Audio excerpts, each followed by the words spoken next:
बात पूछना चाहता हूं, किसी के घर में आग लगाने के बाद, किसी का वंश मिटाने के बाद तुम्हारा वंश कैसे चलेगा? कभी भी किसी के उल्टे सीधे बताए हुए उपायों को जीवन में मत अपनाना, कभी भी मत अपनाना। कोई कितना भी कहे कि तेरे 9 महीने में ही हो जाएगा, तो भी कह देना मुझे ऐसा पुत्र नहीं चाहिए जो किसी के पुत्र की जान लेके मुझे प्राप्त हो। और अगर आपको वाकई पुत्र चाहिए, आपके मन में वाकई पुत्र की इच्छा हो, तो श्री हरिवंश पुराण की कथा श्रवण करें, अनुष्ठान करें। श्रीमद् भागवत महापुराण को विधि विधान से सुने, 7 दिन सुने मन लगाकर क्रम से। अगर नियम के साथ 7 दिन आप श्रीमद्, अरे हुए हैं भाई, हुए हैं 20-20, 22-22 साल बाद हुए हैं भागवत सुन के पुत्र। शादी के 22 साल बाद, 16 साल बाद। नियम से सुनो ना, निष्ठा से। और एक बात बताएं, पाप से प्रार्थना ज्यादा पावरफुल है। और धीरे बजा।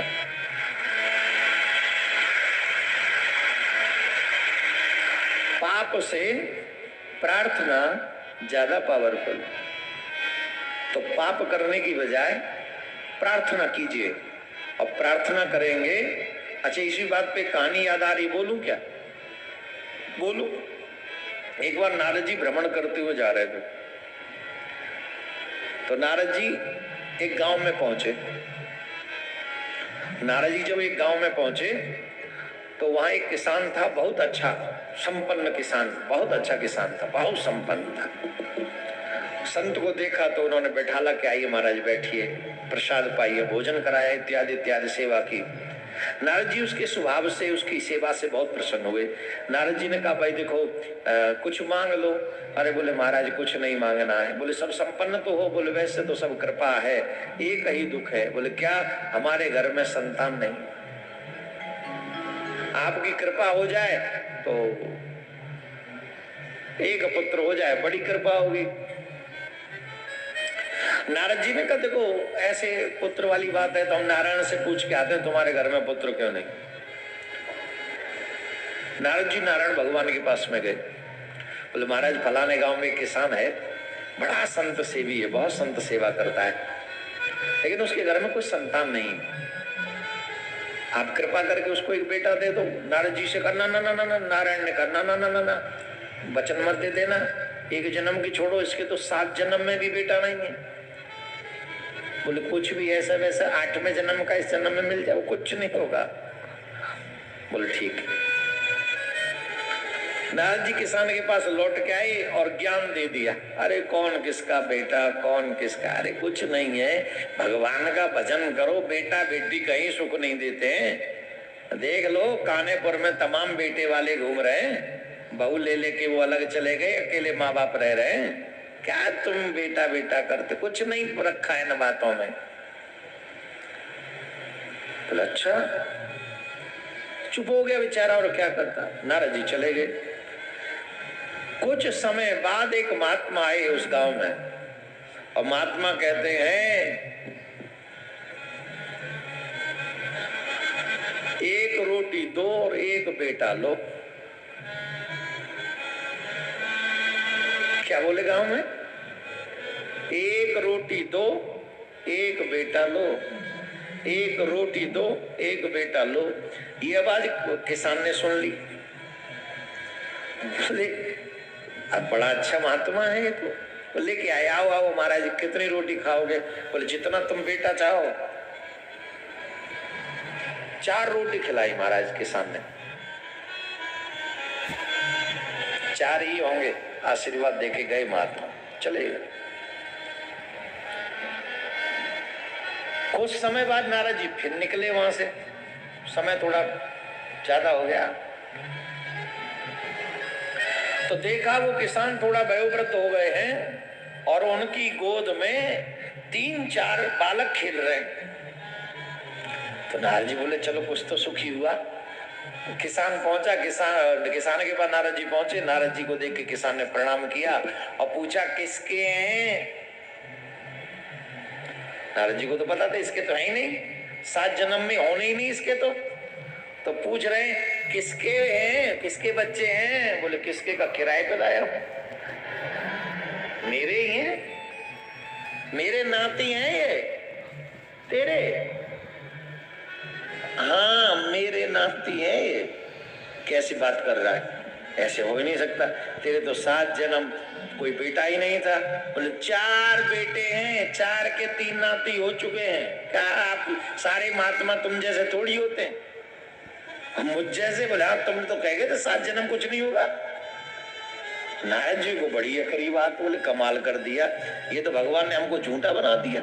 हमसे तो कहा इसके 7 जन्म में नहीं हो, इसके 4 बेटे कैसे हो गए। अब गुस्से में थोड़े नारद जी रूठ के नारायण के पास गए। बोले प्रभु ये बात ठीक नहीं है आपकी, आपने हमसे कुछ कहा और कर कुछ दिया। बोले क्या हो गया, क्यों गुस्से हो। अरे गुस्सा ना हो, वहां क्या कर दिए हो। बोले कहा हो गए हो। बोले कहा हो गए, 4 बेटे हुए उसके नाती खिला रहा है वो किसान, जिसके लिए आपने कहा था 7 जन्म तक कोई बेटा नहीं।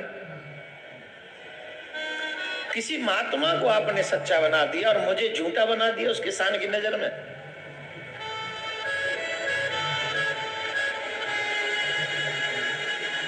भगवान ने कहा कि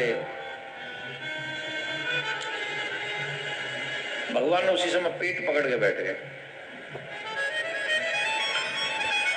बोले क्या हुआ। बोले पीड़ा हो रही।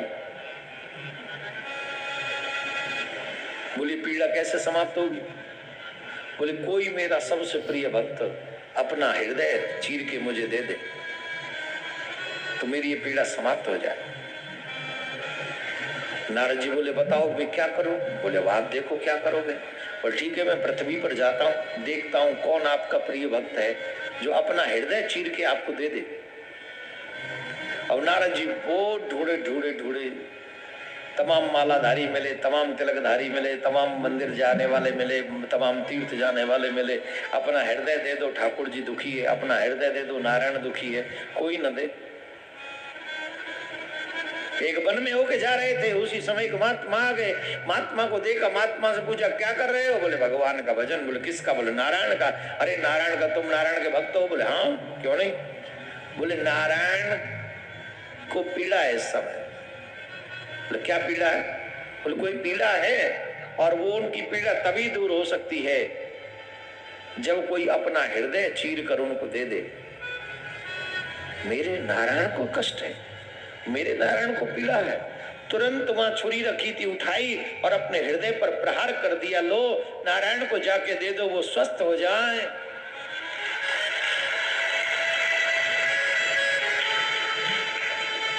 नारायण वहीं प्रकट हो गए, स्पर्श किया, हृदय उनका स्वस्थ हो गया, वो भी स्वस्थ हो गए। भगवान के नेत्रों में अश्रु आ गए, अश्रु धारा बहने लगी। नारद जी ने पूछा क्या हुआ, अब तो आप स्वस्थ दिख रहे हैं। बोले मैं स्वस्थ ही हूं। तो फिर ये सब क्या था। बोले ये तुम्हें समझाने के लिए था। क्या। बोले सुनो, किसी भी व्यक्ति को कर्म का फल मिलता है, ये प्रारब्ध है, परंतु ऐसे संतों की वाणी में झूठी नहीं कर सकता जो संत मेरे ऊपर अपना सर्वस्व न्यौछावर कर देते हैं। उनके आगे मैं अपनी प्रारब्ध को भी बदल देता हूं। नारद, तुमने भी तो मेरी पीड़ा देखी थी, तुमने तो अपना हृदय नहीं दिया है? तुमने भी तो मेरी पीड़ा देखी पर तुमने तो अपना हृदय नहीं दिया।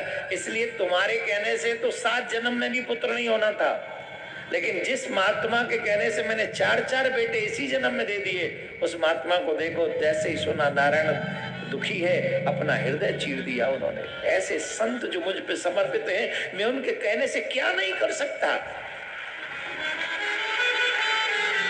क्या नहीं कर सकता मैं उनके कहने से। इसलिए महात्मा बहुत जल्दी वो नहीं बोलते जो तुम बुलवाते हो, क्योंकि उन्हें पता है अगर हम बोल देंगे तो वो विधान ठाकुर जी को पूरा करना ही पड़ेगा। इसलिए उल्टी सीधी कहीं जगह जाने की बजाय कोई भी सिद्धि, कोई भी चीज आपको पाने की मन है तो सबसे पहले भगवान से प्रार्थना करो, संतों का आशीर्वाद प्राप्त करो, तुम्हें वो सब मिल जाएगा जो तुम सोच भी नहीं सकते।